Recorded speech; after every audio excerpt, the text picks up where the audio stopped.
नमस्कार साथियों, स्वागत है आपका हमारे YouTube चैनल में और हम देख रहे हैं हिंदी नेट सेट अध्ययन। इसके पहले वीडियो में हमने छायावाद और छायावाद में महादेवी वर्मा की जो रचनाएं थी वहां तक हमने देखा था। इसके आगे जो छायावाद के जो अन्य कवि हैं उनका परिचय और उनकी रचनाएं आज के वीडियो में हम देखेंगे। यह सब कुछ हम निःशुल्क पढ़ाते हैं और निःशुल्क अध्ययन करने के लिए हमारे चैनल को सब्सक्राइब कीजिए, लाइक कीजिए और शेयर करना मत भूलिए। यह जो किताब पढ़ा रहे हैं, यह किताब net set all PhD entrance exam, all set परीक्षा, असिस्टेंट प्रोफेसर तथा अन्य प्रतियोगी एग्ज़ाम के लिए काफ़ी महत्वपूर्ण यह किताब है। उसी दृष्टिकोण से हम आपके सामने निःशुल्क पढ़ा रहे हैं। यहाँ पर हम छायावाद के जो अन्य कवि है उसमें से हम पढ़ना प्रारंभ करते हैं।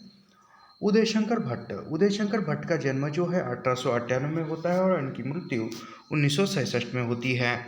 इनकी रचनाओं में है उदयशंकर भट्ट की रचनाएं हैं राका, मानसी, विसर्जन, युगदीप, अमृत और विष, यथार्थ और कल्पना। यह जो है यह उदयशंकर भट्ट की रचनाएं हैं। उसके बाद आते हैं मोहनलाल महतो वियोगी। मोहनलाल महतो का ही वियोगी नाम है, याद रखिए। इनका जन्म 1890 में होता है, 99 में, और इनकी मृत्यु 1990 में होती है।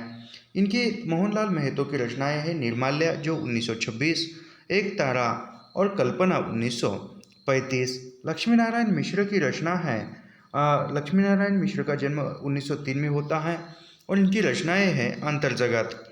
और रामकुमार वर्मा। रामकुमार वर्मा का जन्म 1905 में होता है और इनकी मृत्यु 1990 में होती है। इनकी रचनाएं हैं रामकुमार वर्मा की रूप राशि 1931, निशीत चित्ररेखा 1935, आकाशगंगा रामकुमार वर्मा की, याद रखिए। उसके बाद है जनार्दन प्रसाद झा द्विज। जनार्दन प्रसाद झा द्विज, ये इनका उपनाम है द्विज। इनकी रचनाएं हैं अनुभूति और अंतर्ध्वनि। गोपाल सिंह नेपाली की रचनाएं हैं। गोपाल सिंह नेपाली का जन्म 1913 में होता है और इनकी मृत्यु 1963 में होती है। इनकी रचनाएं हैं पंछी, रागिनी, उमंग 1934। केदारनाथ मिश्र की रचनाएं हैं। केदारनाथ मिश्र का जन्म है 1907 में और उनका मृत्यु है 1984 में। चील स्पर्श और सेतुबंध। केदारनाथ मिश्र की रचनाएं हैं चील स्पर्श और सेतुबंध। आरसी प्रसाद सिंह की रचना, इनका जन्म है आरसी प्रसाद सिंह का 1911 में। 1911 में आगे का भी जन्म है 1911 में। इनकी रचनाएं हैं कलापी 1938, संचयिता, यह जो है यह आरसी प्रसाद सिंह की रचनाएं हैं।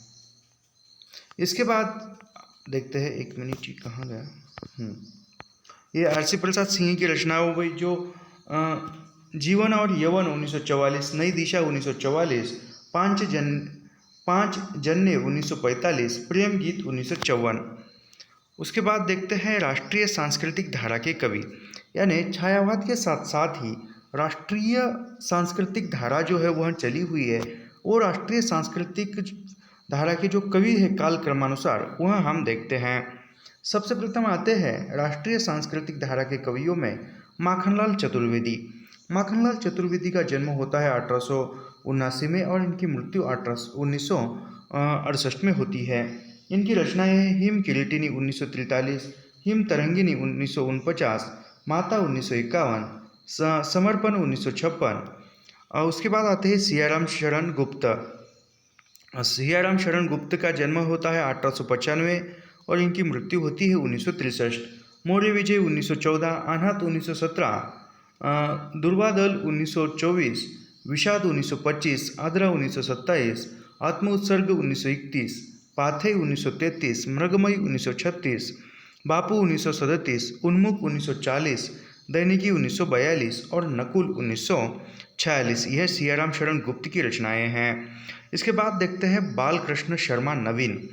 बालकृष्ण शर्मा नवीन का जन्म 1897 में होता है और इनकी मृत्यु 1960 में होती है।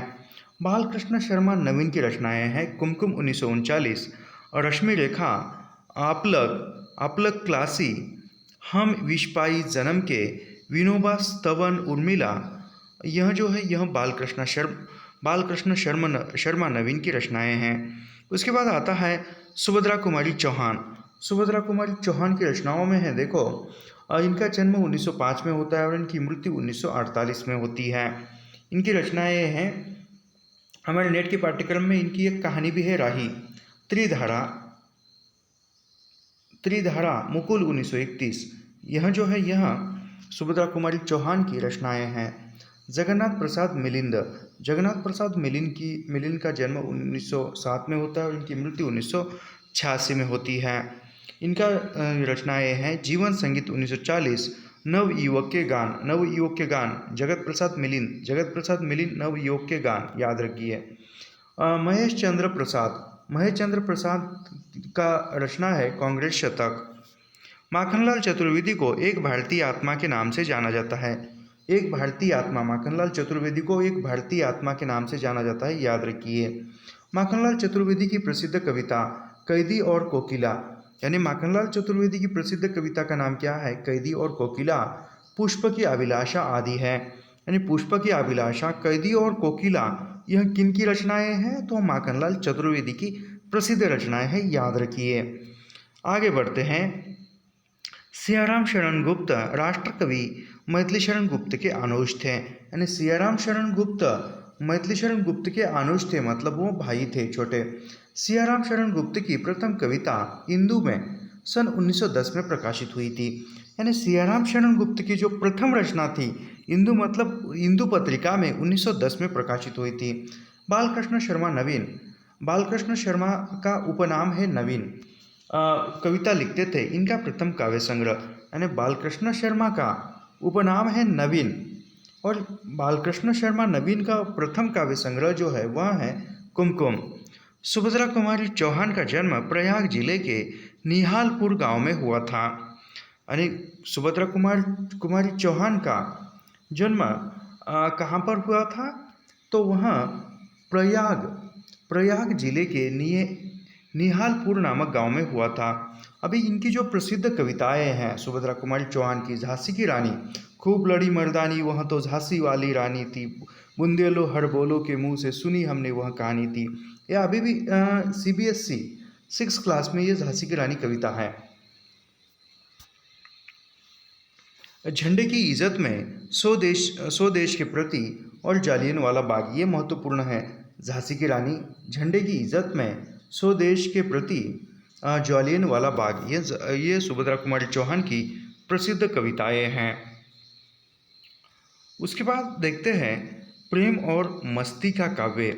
ये व्यक्तिवादी काव्य, प्रेम और मस्ती का काव्य ही क्या है? व्यक्तिवादी काव्य है। प्रेम और मस्ती के कवियों का जो विवरण है या जो भी कवि है वहाँ देखते हैं। प्रेम और मस्ती के कवियों में सबसे प्रथम आते हैं भगवती चरण वर्मा। भगवती चरण वर्मा का जन्म 1903 में होता है और इनकी मृत्यु 1981 में होती है। प्रेम और मस्ती के काव्य में भगवती चरण वर्मा का काव्य संग्रह है मधुकन 1932, प्रेम संगीत 1937, मानव 1940, एक दिन। हृदय नारायण हृदयेश, इनका जन्म 1905 में होता है और इनकी यह है स्फुट गीत। हरिवंशराय बच्चन, ये हरिवंश राय बच्चन काफ़ी महत्वपूर्ण कवि हैं।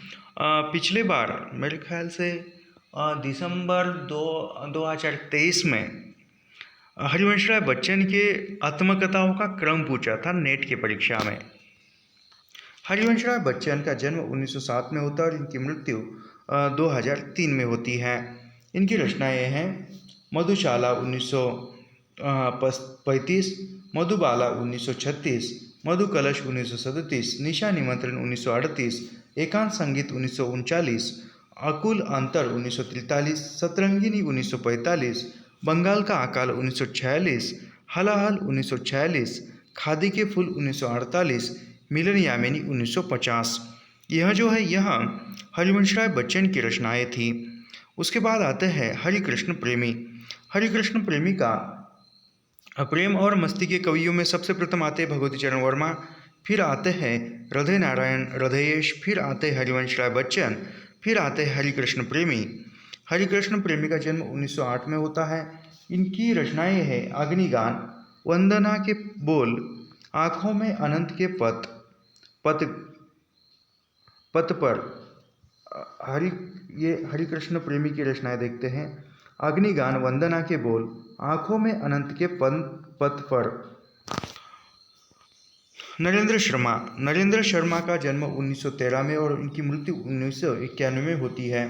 नरेंद्र शर्मा की रचना है प्रभात फेरी 1938, प्रवासी के गीत 1938, पलाश वन 1939, मिट्टी और फूल 1942, कामिनी 1942, हंसमाला 1946, रक्तचंदन 1949, अग्निशय्य 1951। यह नरेंद्र शर्मा की रचनाएं हैं। उसके बाद आता है रामेश्वर शुक्ल आंचल। रामेश्वर शुक्ल का ही उपनाम है आंचल। इनका जन्म होता है 1915 और इनकी मृत्यु होती है 1996। इनकी रचनाएं हैं मधुलिका 1938, पराजिता 1939, किरण बेला 1941, करील 1942, लाल चुनर 1944, वर्षांत के बादल।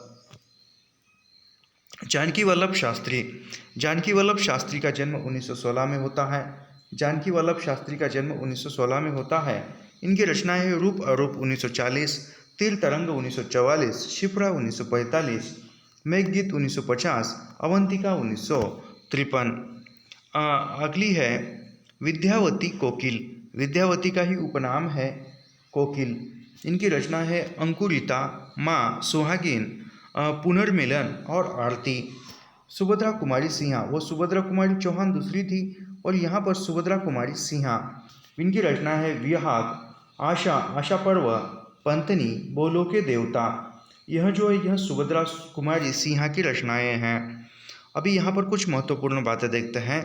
हरिवंश राय बच्चन को हिंदी साहित्य में हलावाद का प्रवर्तक, यानी हिंदी साहित्य में हलावाद का प्रवर्तक किसको माना जाता है, तो वह है हरिवंश राय बच्चन। इन पर उमर खयाम का प्रभाव सर्वाधिक पड़ा है, यानी हिंदी साहित्य के हलावाद का प्रवर्तक हरिवंश राय बच्चन को माना जाता है। और हरिवंश राय बच्चन पर सबसे अधिक प्रभाव किस वाद का पड़ा है, तो वह है उमर खयाम का पड़ा है। आगे बढ़ते हैं। बच्चन जी को हिंदी का बायनर भी, यानी हरिवंश राय बच्चन को हिंदी का बायरन भी कहा जाता है। रामेश्वर शुक्ला आंचल को हिंदी में मांसलवाद का प्रवर्तक, ये पूछा जा चुका है। मांसलवाद का प्रवर्तक किसको कहा जाता है, तो रामेश्वर शुक्ला आंचल को कहा जाता है मांसलवाद का प्रवर्तक हिंदी में। छायावाद के हास्य व्यंग्य कवि, यानी छायावाद में ही हास्य व्यंग्य पर लिखने वाले कौन कौन से कवि है, वह भी हम देखेंगे। ईश्वरी प्रसाद शर्मा का चना चबेना 1924, हरिशंकर शर्मा का पिंजरापोल चिड़ियाघर, कांतानाथ पांडे चोंच किसका उपनाम है, तो कांतानाथ पांडे का है। चोच चालीसा, पानी पांडे, महाकवि सांड, यह कांतानाथ पांडे की रचनाएं हैं, एक व्यंग्यात्मक हास्य व्यंग्य में। शिवरत्न शुक्ल बलई किसका उपनाम है, तो शिवरत्न शुक्ल का है। इनकी रचना है परिहास प्रमोद 1930। उसके बाद आते हैं चतुरेश, हंसी का फवारा। चतुरेश की रचना है हंसी का फवारा। ज्वालाराम नागर का ही उपनाम है विलक्षण। इनकी रचनाएं है छायापंथ।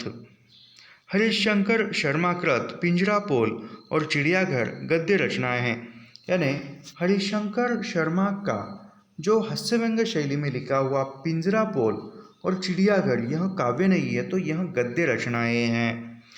एक व्यंग्यात्मक कविताएं संकलित है, कुछ इसमें व्यंग्यात्मक कविताएं संकलित है। अभी छायावाद में ही ब्रज भाषा में लिखा हुआ जो काव्य था, या कवि थे ब्रज भाषा में लिखने वाले छायावाद में, वह देखते हैं।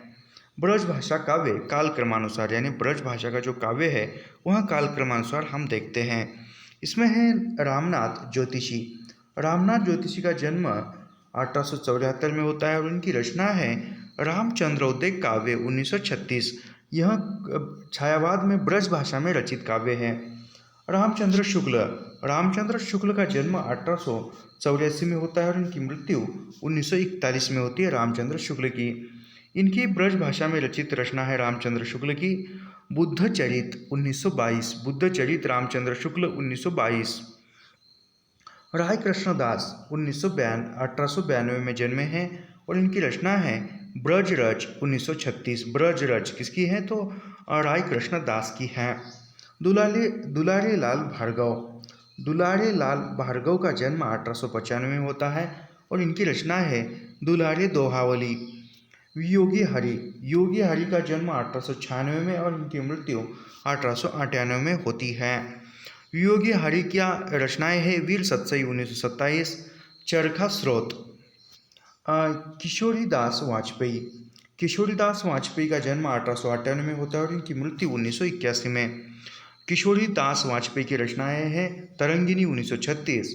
अनूप शर्मा का जन्म 1900 में होता है और इनकी रचनाएं हैं फेरी मिलीबो 1938। चंपू काव्य।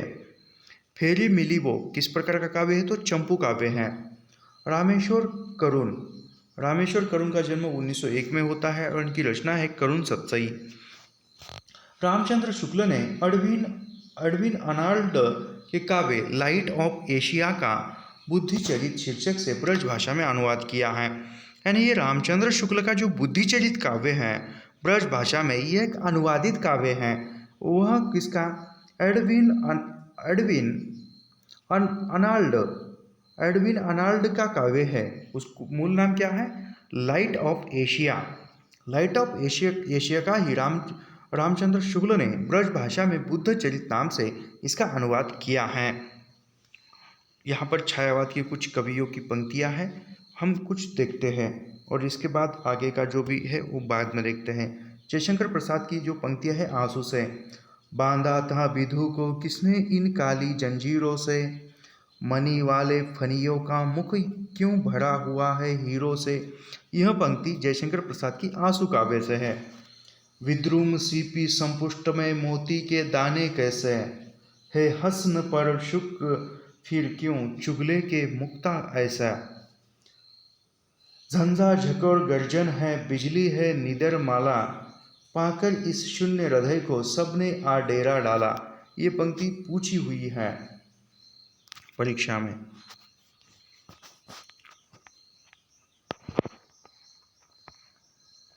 पतझड़ था, ये भी आंसू से है। पतझड़ था झाड़ खड़े थे सूखे से फुलवारी में, पतझड़ था झाड़ खड़े थे सूखे से फुलवारी में, किस लयद कुसुम बिछाकर आए तुम इस क्यारी में।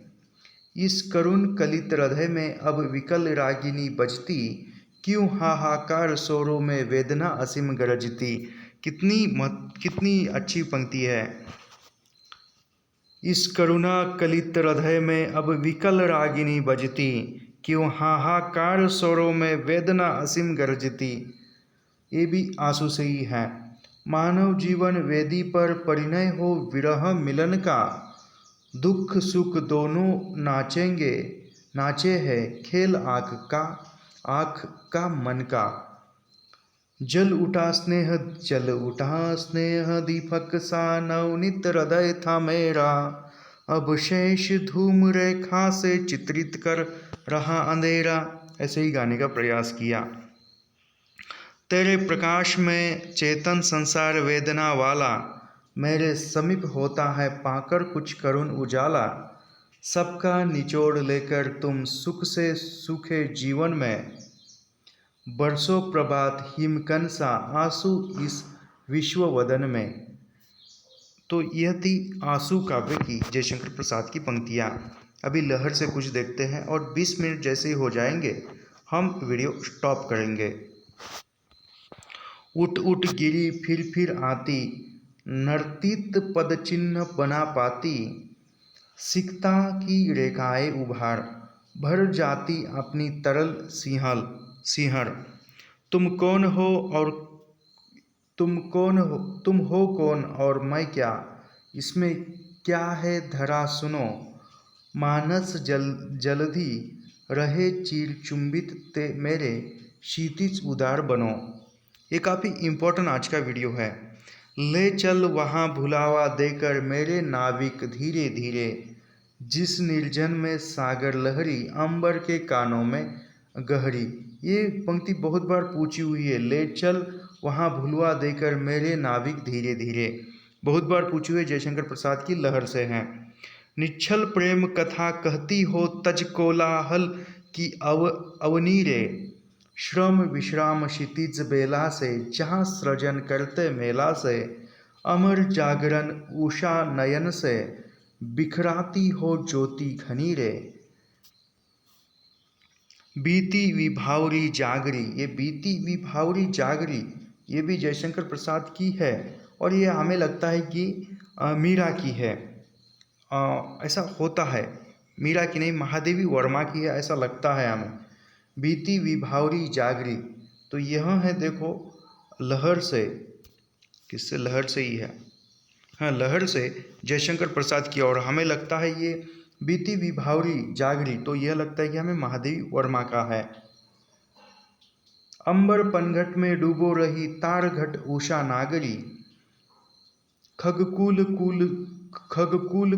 कुल सा बोल रहा, किसलय का आंचल डोल रहा, लो यह लतिका भी भर लाई, मधु मुकुल नवल रस गागरी।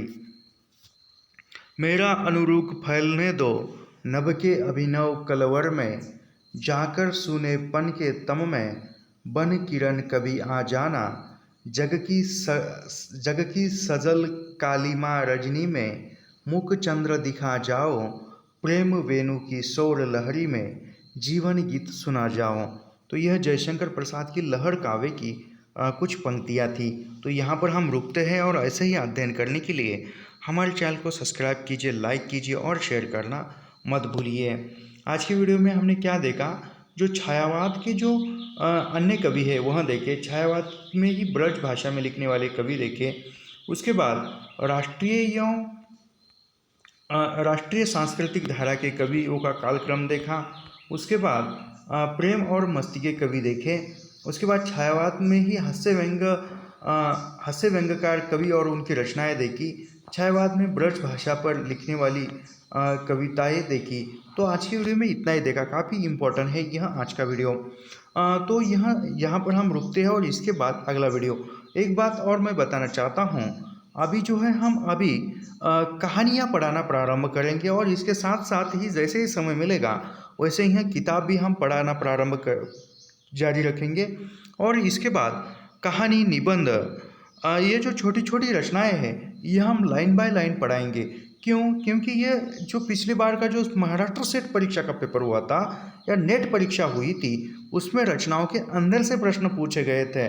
तो लाइन बाय लाइन रचना पढ़ना काफ़ी इम्पोर्टेंट या अनिवार्य है। तो यहाँ पर हम रुकते हैं। धन्यवाद।